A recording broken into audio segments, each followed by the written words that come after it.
Apakah kalian sudah menikmati kopi hari ini?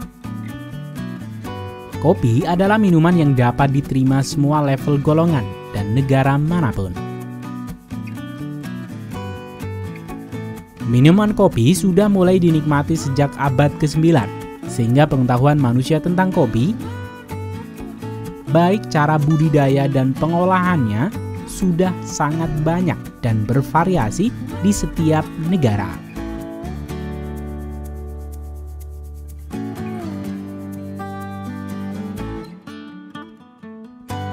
Dan pada akhirnya menghasilkan cita rasa yang unik pada secangkir kopi. Pada kali ini kita akan mengunjungi pertanian modern di Brazil dan juga proses pengolahan kopi dari seluruh dunia.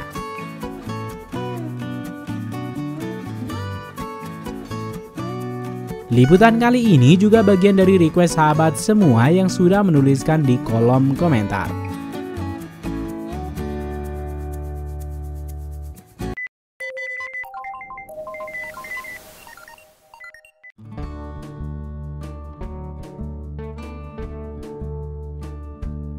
Negara Brazil telah menjadi negara penghasil kopi terbesar dunia sejak puluhan tahun yang lalu.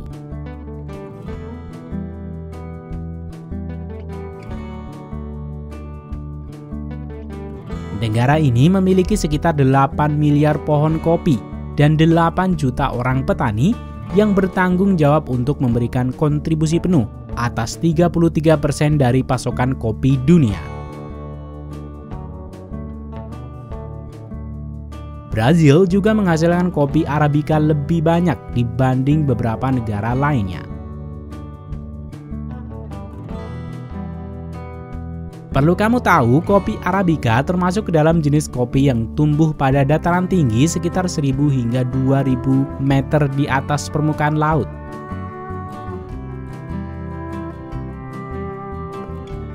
Kopi Arabica terkenal memiliki harga yang lebih mahal dengan rasa lebih manis dan nikmat. Prestasi negara Brazil menjadi negara penghasil kopi terbesar tentu tidak lepas dari banyaknya penduduk Brazil yang terjun menjadi petani kopi.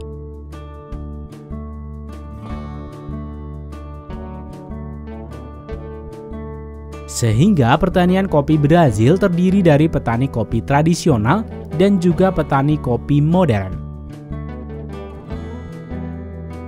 Kesamaan kedua petani ini adalah mereka pencinta kopi Arabica, di mana ladang tanam mereka ada di pegunungan.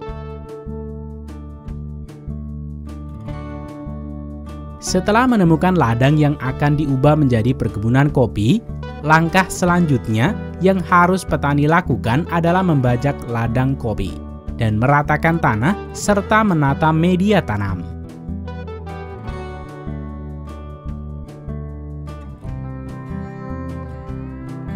Kegiatan ini selain bertujuan untuk menggemburkan tanah, pengukuran jarak media tanam dan jarak tanam juga bertujuan untuk mempermudah traktor-traktor bekerja untuk melewati ladang kopi pada proses perawatan dan juga pemanenan.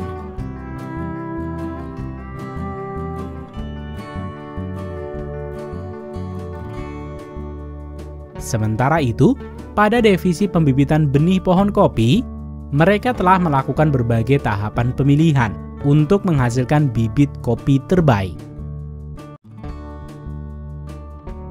Bibit kopi ini telah memenuhi kriteria, diantaranya diambil dari indukan kopi yang sehat dan terbebas dari hama penyakit, dan juga memiliki ciri batang pendek, bentuk tajuk yang bagus, serta berbuah lebat. Kemudian petani menyemai biji kopi pilihan ini pada media tanam.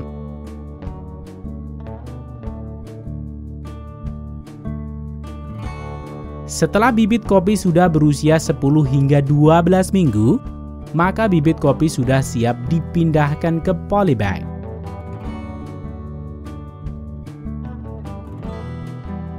Setelah ladang selesai dibajak dan bibit sudah berumur 4 hingga 5 bulan, penanaman bibit kopi siap dilakukan. Petani akan menurunkan traktor penanam bibit kopi yang dibantu oleh 3 orang pekerja di bagian belakang.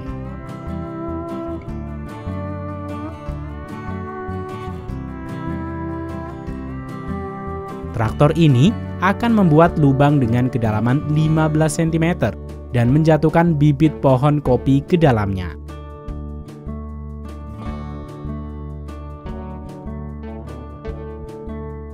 Jarak tanaman kopi ini diatur oleh sistem sekitar setengah meter.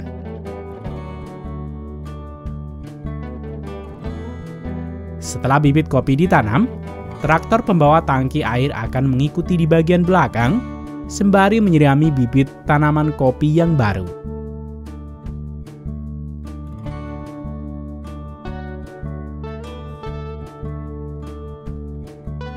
Selama masa pertumbuhan bibit kopi ini, petani akan membersihkan gulma di sekitar tanaman kopi dengan traktor mowing dan juga traktor penggaruk untuk membalik struktur tanah di sekitar pangkal tanaman.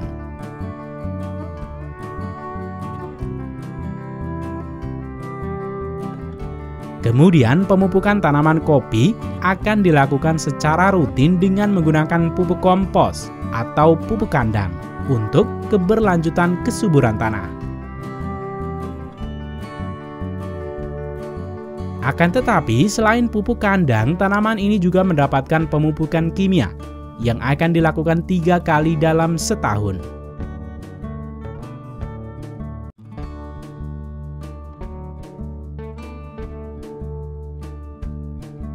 Selain pupuk kompos dan pupuk kimia, petani di Brazil juga mengaplikasikan batu kapur industri selama masa pertumbuhan tanaman kopi.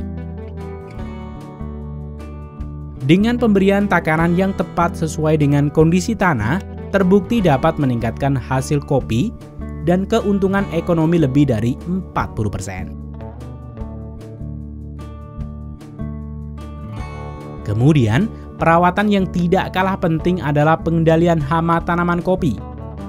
Hama yang sering menyerang tanaman kopi adalah penggorek buah kopi, kutu hijau, dan karat daun.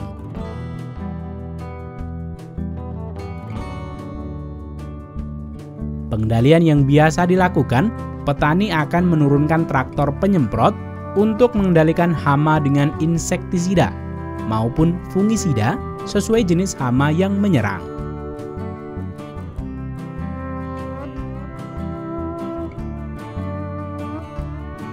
Ketika tanaman sudah berumur 3 hingga 4 tahun, maka petani akan melakukan pemangkasan tajuk kopi.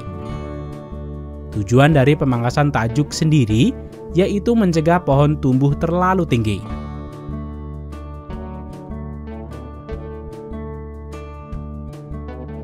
Pemangkasan dilakukan dengan jarak 30 hingga 40 cm dari bagian pucuk.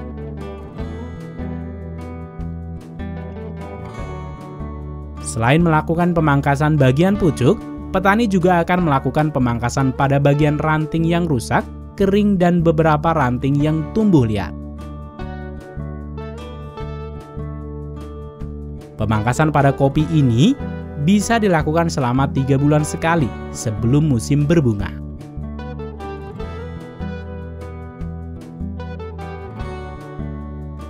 Tanaman kopi sudah bisa dipanen ketika berumur 2,5 hingga 3 tahun. Rata-rata budidaya kopi Arabica dapat menghasilkan panen sebanyak 0,5 kilogram hingga 1 kilo biji kopi per batangnya. Bagi pertanian modern seperti ini, biasanya proses pemanenannya akan menunggu hingga biji-biji kopi ini mencapai 70% bagian sudah matang. Baru kemudian traktor pemanen ini diturunkan.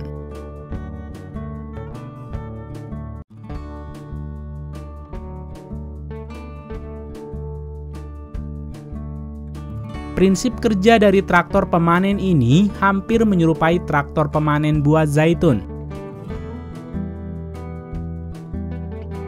di mana pada bagian tengah traktor berisi kawat-kawat besi yang akan menggoyangkan pohon kopi sehingga menjatuhkan kopi-kopi yang sudah tua.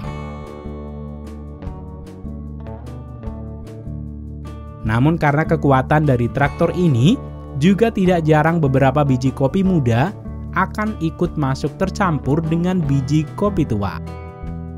Pemanenan dengan mesin seperti ini dapat menghemat waktu dan memangkas ongkos pekerja lebih banyak, namun tidak dapat menghasilkan kopi pilihan yang benar-benar masak.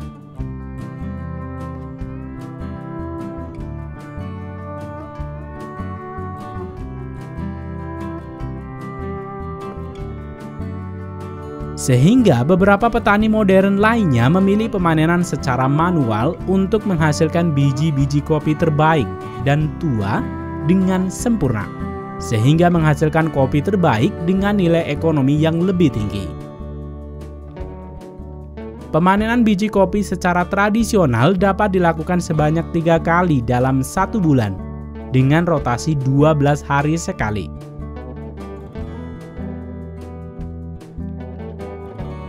Ciri-ciri dari buah kopi yang sudah bisa dipanen yaitu buahnya sudah matang dan berubah warna menjadi merah tua.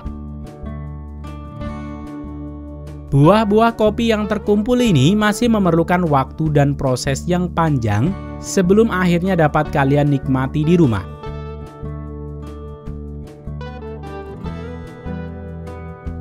Beberapa proses yang harus dilalui setelah proses pemanenan adalah penjemuran, penyangraian, hingga akhirnya dapat kalian seduh.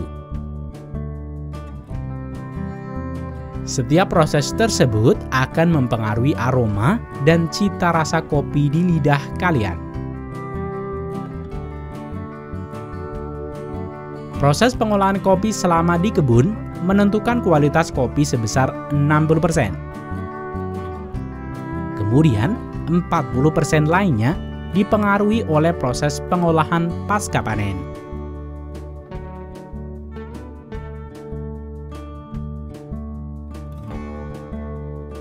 Salah satu proses pengolahan yang cukup penting adalah memisahkan biji kopi dari dagingnya.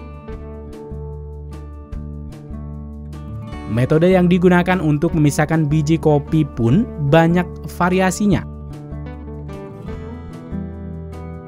Ada 5 metode pemisahan biji kopi dari daging buah kopi. Namun pada kali ini, kita akan membahas secara singkat 2 saja, yaitu natural process atau proses kering, dan juga honey process.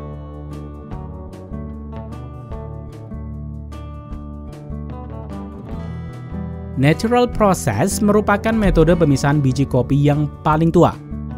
Sesuai dengan namanya, proses ini tidak melibatkan mesin dan air. Buah kopi yang sudah melewati proses penyortiran sesuai kualitasnya akan melalui proses pengeringan atau penjemuran di bawah matahari langsung.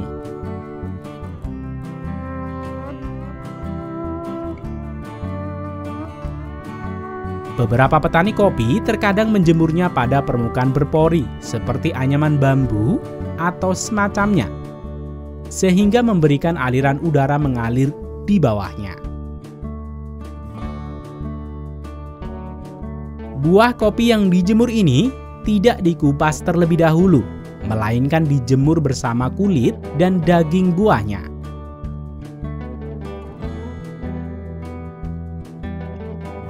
Selama proses ini berlangsung, buah kopi harus dibolak-balik secara berkala untuk mendapatkan hasil pengeringan yang merata dan menghindari pembusukan.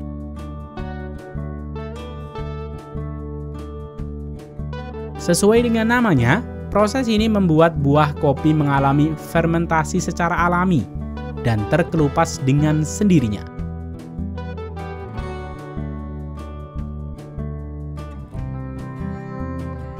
Metode natural process akan menghasilkan variasi rasa buah-buahan, bukan hanya cita rasa pahit atau asam.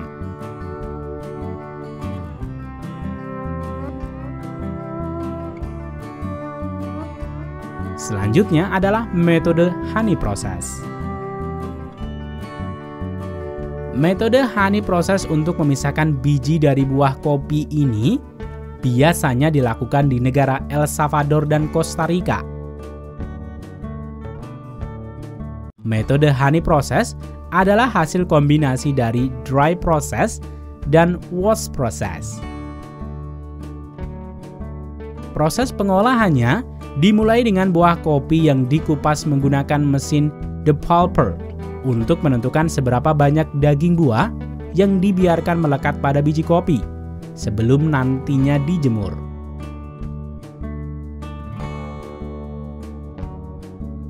Dalam bahasa Spanyol, sisa kulit daging yang tersisa diberi istilah mel, yang berarti madu atau honey. Keunikan inilah yang dikenal dengan istilah honey process, karena menghasilkan lendir atau mucilage yang melekat pada biji kopi.